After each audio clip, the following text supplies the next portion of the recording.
You're listening to the Arts in Isolation podcast, brought to you by Asia House. Hello again to our dear listeners. I'm Juan de Lara, Culture Program Manager at Asia House. Today's episode is in partnership with our dear Barakat Trust, and it's part of the larger series Converging Paths, which has also come with the support of the Al-Tajir Trust and the Al-Han Trust for Culture. Today we're very happy to bring you a bright topic, and for this we have with us Saif Al-Rashidi, Director of the Barakat Trust, and Doris Behrens-Abouseif, who are going to be talking about beauty and the concepts of beautiful in the Islamic world, in particular in Islamic objects and artifacts. Doris is a world authority on art and architecture of the Islamic world. She's the former Nasser David Khalili Chair of Islamic Art and Archaeology at SOAS at the University of London. She has been a visiting professor at a range of leading international universities such as Harvard, Bamberg, Berlin, and the American University in Cairo. Her vast range of publications span the early Islamic period all the way up to the 19th century, and through her work on the study of art and architecture and her extensive knowledge of medieval chronicles, she has made a substantial contribution to the meaning of what we refer to as Islamic art. So welcome Saif, welcome Doris, it's a pleasure to have you here. Well, Doris, it's really lovely to be able to have this conversation with you today as we sit in different parts of London, unable to meet due to coronavirus, but one of the great advantages of technology when it works is that we can actually connect. It's a special privilege for me because, like many students of Islamic art and architecture, I knew of you a very long time before I met you through your publications.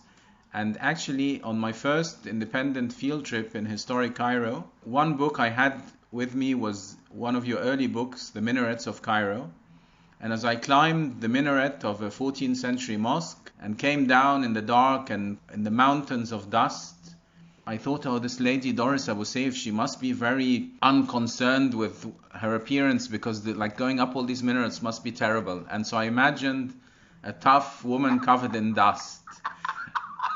And so when I finally met you many years later, I was quite amazed to see that the person in front of me was an immaculately dressed, very beautifully presented scholar who wasn't at all as I imagined. The scholarly output that you've produced, it's quite remarkable, and I'm so happy to have this conversation and to share it with many, many viewers and listeners around the world. Thank you very much, Sir. Your introduction is really very flattering, and it honors me and touches me enormously. And it's also a great pleasure for me to chat with you today. And thank you for giving me this opportunity. It's our pleasure. So we thought that the topic that we'd love to discuss with you is the idea of beauty and Islamic art, one of the subjects which you know a lot about. And so I was thinking actually that there are so many beautiful objects produced by the Muslim world. I mean, what do we know about the relationship between art and the idea of beauty? Well, I think your question is very justified, at least because it's a question that has always kept me busy. The beautiful objects that you see in the museums on the one hand, and you want to know a little bit more about how was the idea of beauty in the minds of those who made them and those who produced them. What did they think of the objects? What did they think about beauty? And of course, when you look at the beautiful, you want to know more about those who made it. And because we do not have generally much statements directly related to the visual art in Islamic culture in general, not much, of course, there are always exceptions. So what I wanted to do and what I did, this was in my old book, Beauty in Arabic Culture, and a little bit later as well, other small studies, is that to look at the statements in the pre-modern culture in a certain context. For me, it was Arabic speaking, from books and texts written in Arabic. And to look at statements about beauty in different disciplines in order from there to make analogies or conclusion or statements also about culture, so this and this and this about different things, what is beautiful. Perhaps we can from there make assessments or make conclusions about the visual art as well. And what did you find? Well, what I found is that there is plenty in Arabic literature of pre-modern times, plenty of statements regarding beauty, the beauty of the religious statement also, and other statements, and then putting it together, it shows that there is a very pronounced sense of aesthetic, in the sense it's a little bit different from beauty. Beauty, anything can be beautiful, spiritual. When I say aesthetic beauty, I mean a beauty that is simply the beauty of the form, the beauty, the visual, the beauty that is independent from any messages or any higher meanings or any abstract meaning. It's just beauty you get through your senses. So there's plenty of that what is made to give pleasure. So already in the Quran itself, there is a great deal of encouragement and inspiration about aesthetic beauty. You find the description of the universe as being beautiful, not only because it's the work of God and not only because it is good, but because of the colors, because God has created means for the human being to make jewelry, allusion to the corals. So the human being should wear jewelry and enjoy the beautiful things of the earth. The description of paradise itself is a description of a place which is beautiful in itself, not only because of the virtues or because of the believers. It is beautiful because of the physical surrounding, its gardens, its architecture, furnishing, artifacts, jewelry, silks, silver and gold, and all of that gives you a sense of the idea to enjoy artifacts is already in the Quran itself. And then the sense of aesthetic, the Quran in Islam, unlike any other revelation book, is valued also because of the beauty of the form, the style, the language, and the sound. It's not only because of the content and not only because it is the divine or believed to be the divine word, it is also because the content is so beautiful and that no human being can imitate it, and the sound of it is also so beautiful that it may convert people to the faith. So this is aesthetic beauty. It is an aesthetic approach, the beauty of the form independently from the content. It's really fascinating. And when you go to museums, especially in museums of Islamic art, one of the things that's striking is that many of the objects, these works of art on display, are actually utilitarian objects, which is quite unlike other cultural production. They're useful things, but they're also beautiful. Personally, always struck me when I go to one of the big universal museums and I enter the gallery of Islamic art. The first thing that strikes me, you have lots of beautiful objects of use. You have carpets, you have ceramics, you have metal work, you have all kinds of things that are beautiful and can be used in to please anybody, to decorate any palace and to decorate any residence. And it is not things that struck you in the first place as being for devotional or religious purpose. And even these objects, which look like carpets, textile, metalwork, they still could be used and were used also for religious purpose. But they are not there saying, I am a religious object. They are made to be simply beautiful, and they could be used for anything. Look at the Arabic carpet in the Victorian Albert, masterpiece of art, and it could be in a palace, but it was made for a shrine. And the same thing, even the Arabic shrine in Iran in the 16th century, which has this huge collection of wonderful Chinese porcelain that came from the Safavid Shah collection. Here you have a religious place which enjoys donation of Chinese porcelain. Why? Because Chinese porcelain was very highly valued. So because of its beauty, it has a religious function. There's nothing in Chinese porcelain that is Islamic, but simply because it is beautiful, because it is valued. And this applies for everything. So objects have to be, first of all, beautiful in their own right. Then they could be or not put in a religious context. Okay, and are there any sayings that relate beauty to God specifically? The Quran itself, which is believed to be God's word, is said to be the most beautiful literature that ever could be written. No human being can imitate, for example. But of course, we also have this very popular and Sufi saying, God is beautiful and loves everything that is beautiful. You don't have this in other religions, that God is beautiful. This is a very inciting and stimulating saying. I mean, it is a later hadith, but still it is something that is widespread in Islamic beliefs, which encourages to appreciate and to search for the beautiful. And one other thing that strikes me about many examples of Islamic art is that they have writing on them. I mean, they're not just decorated objects. They tend to be objects that part of the decoration is writing. In many cultures, you find inscriptions on objects and inscription on buildings. But in no culture and in no art do you have this very intimate connection between the written word and the art object. And some people have interpreted this as a replacement for imagery or for figural representations, which cannot be exactly true or doesn't tell the whole truth. It is, of course, the choice of text that you put on any object has a meaning that in other cultures is represented by pictures. But it goes beyond that. For example, in the decorative art, in the material culture of every day, you have figural representation are very widespread. You just go in the Islamic gallery and you see it figured in almost all media and almost at all time.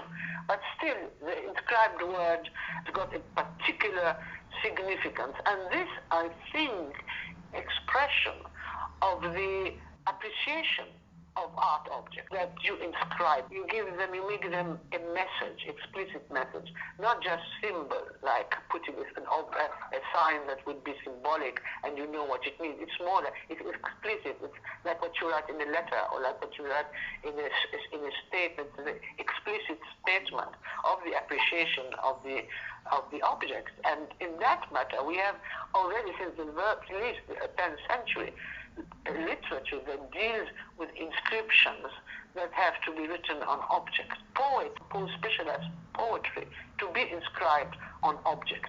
And since poetry was the highest art or the most exalted art in the Arab and in the Iranian world, it shows, I think this is a very strong statement in appreciation of the artifacts, to inscribe them with high literature. That's always high literature. Often it's high literature. Iranian art, they have the Shahnameh text, which is the high literature on all kinds of artifacts. And also in the Arab world, you have poetry and sometimes popular poetry on all kinds of objects and on palaces, for example.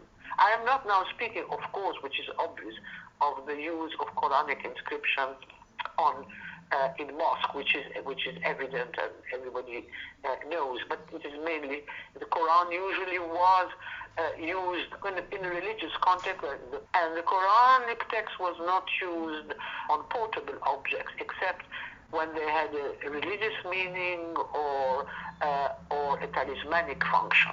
Well, thinking about a very beautiful palace like Alhambra, for example, in Spain, I mean, that has lots of writing around the building. Is the writing there, I mean, is it beautiful poetry? Yes, this is a good example, which I'm glad that you brought up this, because Alhambra has thousands, tens of thousands of verses inscribed on it, specially made for the building and fitting the different places by different poets of the court. And some of them, for example, one of them say, "I am a garden graced by all beauty. See my splendor, then you will know me." And there's another one, "What pleasure I provide for eyes to see." Obviously, the palace is made by saying to please the eye, and by being pleasing to the eye and beautiful, it glorifies also the royal patrons and the kings who are at the same time praised.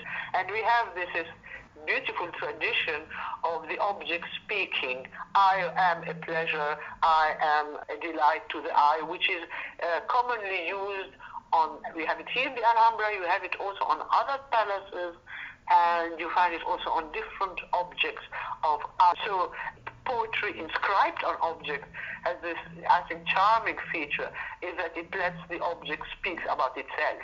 I mean, would these also be everyday objects that could have this kind of writing on? Yes, I mean, I am at the moment working on a group of objects of domestic use, what we say, the Mamluk period, that is Egypt or Syria, 13th to 15th century, objects made for everyday use, and some of them are a bit more luxurious than others, but they are made for practical purpose, for drink. And I am fascinated by the inscriptions written on them, which I'm looking at now, where the objects speak in the first person and praising its own beauty and saying, and its beauty, you find very often the expression, I'm full of meanings, my beauty is full of meanings. And as if the craftsman wanted to say that something beautiful has important meanings, and that he is not only a craftsman, but he has created something that also has meaning, which shows very high aspirations.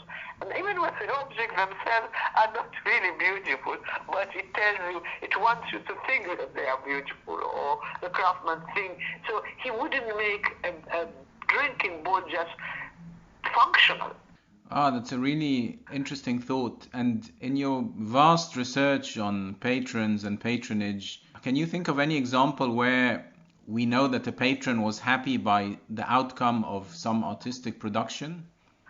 Well, all the time. In fact, when you read the chronicles, and all patrons, especially in the Muslim world, were great builders, and building was one of the major aspects of royalty and power and charity and so on. And when you read the chronicles, there's always a place dedicated to what the Sultan or what the ruler built and about the beauty of it.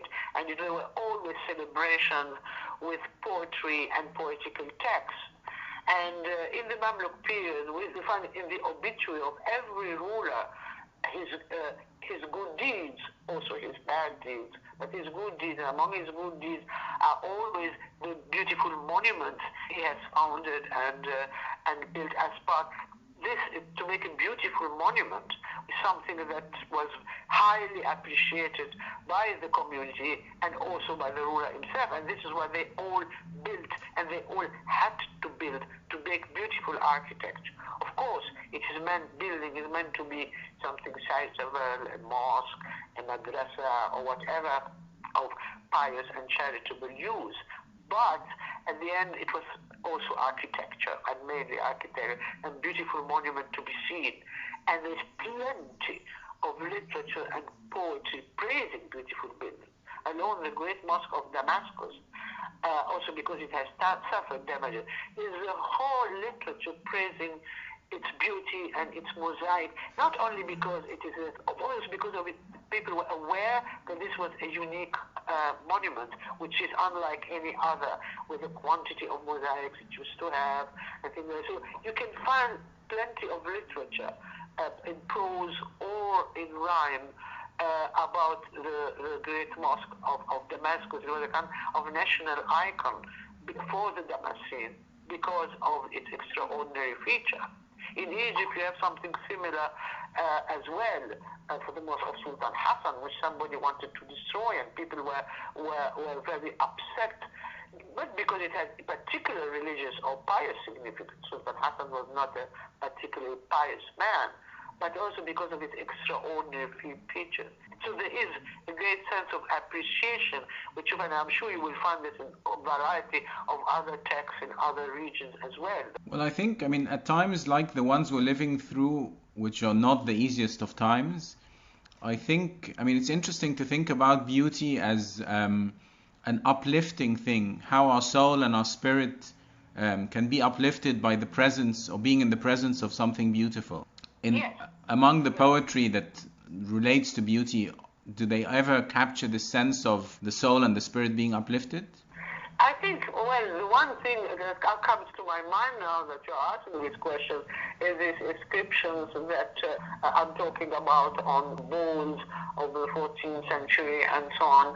I'm saying once the object has praised itself, then it says that it makes the owner happy and the owner should be happy. And by being beautiful, it raises the status of the owner. So the idea of uplifting and auspiciousness is always there when anything beautiful. And if you put a poem like the Shahnameh on object, and which is something, a very venerated text, and which many people knew at least partly by heart in the Iranian world, of course it is uplifting. It's like singing a song together, writing or bringing in a text that brings pleasure to people. It was like music. It is like everyone had a certain, or people, especially when I think of the Shahnameh in particular, which was something like a national, iconic poetry book, even to the present day.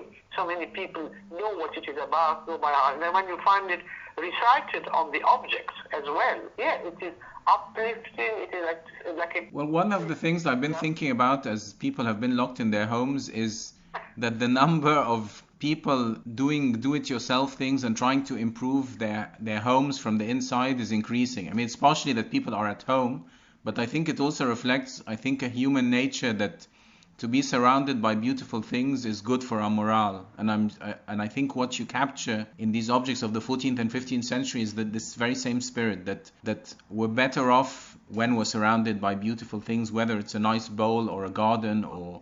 Islamic society has acknowledged or has practiced already in earlier times industrial designs, that to have mass production objects of daily use with design and meant to be beautiful and to be decorated, not just functional. It shows that a sophisticated society, urban society, that needed its pleasure. And among the pleasure, the lifestyle, is to eat and drink and live with beautiful things. So it existed already. And there are many objects I notice which have birds and animals, gazelles and rabbits. And do you think that animals are they depicted because they were also seen as beautiful? Yeah, and of course also because people at that time used to see more often animals than we do today. We have to go to the zoo or look at films to see animals, but were much more visible than they are today. Hunting was a major sport for the upper classes, and in fact, if you look at Islamic artifacts of all periods and most of all regions, the animal representations play a very important role, and they are usually done much better even than the figural representation. Animal friezes on metal work, on ceramic, and are gorgeous. The animal is one of the wild animals, game, animals of prey, scenes, hunting scenes, of course, occupy a major place on the artifacts. It represents, of course, a royal sports, but it represents also the good things of life, and quite often together with musical scenes. So these are the entertainment, the things that give pleasure. Because when you put music, when you put hunting, when you put beautiful animals, there's even one gets the viewer. There is a text about a hammam, and the decoration of hammam with human being and animals fighting, that looking at it invigorates the persons who go to the bath. Thank you. You also have done a lot of research about diplomatic gifts, and one of the things that I found most interesting and striking is that animals are often sent as gifts. Why? Oh, animals play a very important role.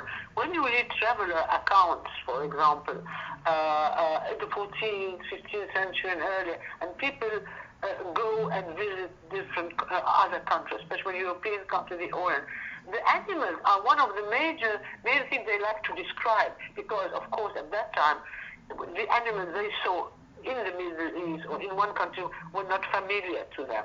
So every place had their different kind of animals. elephants, giraffes, and also the lions were known everywhere, were very exotic animals, very rare, and they had to be imported from other places. And these were among the important diplomatic gifts. For example, what I studied was Mamluk diplomatic gifts, and they had to import these elephants from India, or perhaps also from Africa, and giraffes, and animals that were exotic and difficult to transport, to send them as diplomatic gifts, because they were very much sought after. Can you imagine, you see for the first time in your life a giraffe, or you see an elephant? We are used to see that, but it was something quite sensational. And as sensational, it was appreciated as a gift. So, and sometimes some of the monarchs in European countries asked to be given such gifts. And of course, animals have always been an item of prestige since antiquity, since all this history. Royals and the menageries in the palaces. And the better equipped the menagerie was, the more exotic animals it had. You collected animals. And this was a part of the regalia, of the prestigious symbols of a ruler. It's interesting to think about giraffes and elephants causing sensations, but I suppose the ideas of beauty are sometimes related to delight and fascination and wonder. Absolutely. I mean, beautiful is one of the attributes of beauty, of the beautiful in the old texts I have studied, in particular certain things, is that something has to be rare, unique, unprecedented, and also the thing that makes you wonder, like wonderful things, as we say, it is an attribute of beautiful, wonderful. Of course, it goes without saying that the common daily use of anything is not going to make you wonder, and it's going to be less beautiful. The exotic is part of it. When something has never been seen before, looks very strange. It can be an animal, but it can also be, of course, an artifact. But it has to be, I have never seen something like this. And this is what made, again, the royal collection. And I wanted to just reflect on, as I mentioned before, the fact that we're living through difficult times.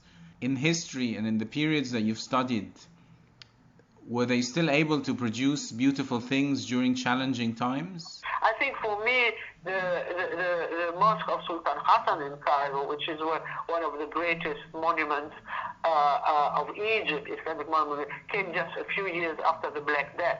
So it means that the desire to, I suppose, I'm speculating, the desire to do something particularly beautiful, particularly after many years of particularly devastating epidemic like the Black Death was, there may be a connection there that you want to make up or to revive by creating something particularly beautiful. Do political challenges also sometimes lead us to see rulers thinking, well, we have so many problems, let's do something good that will balance some of the hardship that we're experiencing? Well, many things come together. I mean, the Mosque of Farag, which is perhaps the next after that of Sultan Hassan in terms of innovation. So, and it came just after a big economic crisis. The creation of one of the greatest monuments of the time. It gives reason to reflect about it. I mean, there are many factors that play a role. I cannot interpret it exactly, but you can say, you can be struck by the fact. And also it shows that at the end, the government or the state or the sultan, well, whatever calamities were occurring, there were always money there to build something great. But there are also other things, that particular desire, perhaps, who knows, perhaps particular sense of creativity that comes in times of, and we see it today, the way we deal with we have become creative. We do things creative we have not done before. We read books we didn't read before, and all that. Perhaps that this has to be investigated. That the time of crisis stimulates creativity. Well, I think it's a nice thought to end on, to think that hopefully times of crisis can enable us and encourage us and force us to think in new and innovative ways. And I think it's nice to think that some examples from the past that you've studied capture that kind of spirit of amazing creativity.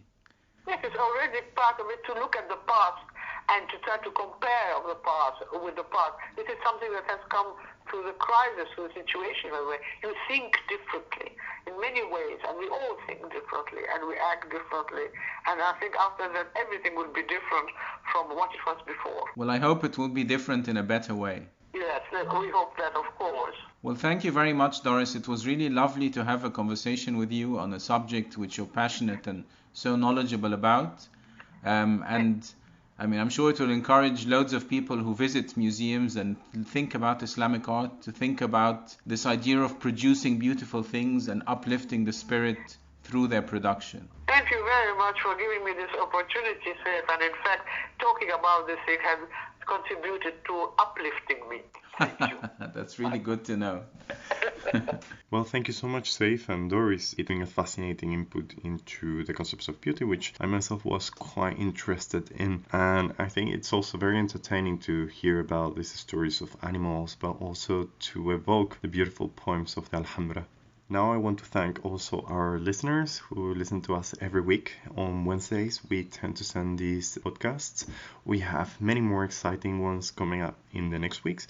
So please stay tuned. The best way you can do that is to sign up on our website for the newsletters, so you can be the first one to receive the podcast as soon as it's announced. I hope you all enjoyed today's episode. I look forward to sharing some more with you next week. And until then, I hope you take care and that you stay safe. You were listening to the Arts in Isolation podcast, brought to you by Asia House. For more information, please visit our website, asiahousearts.org.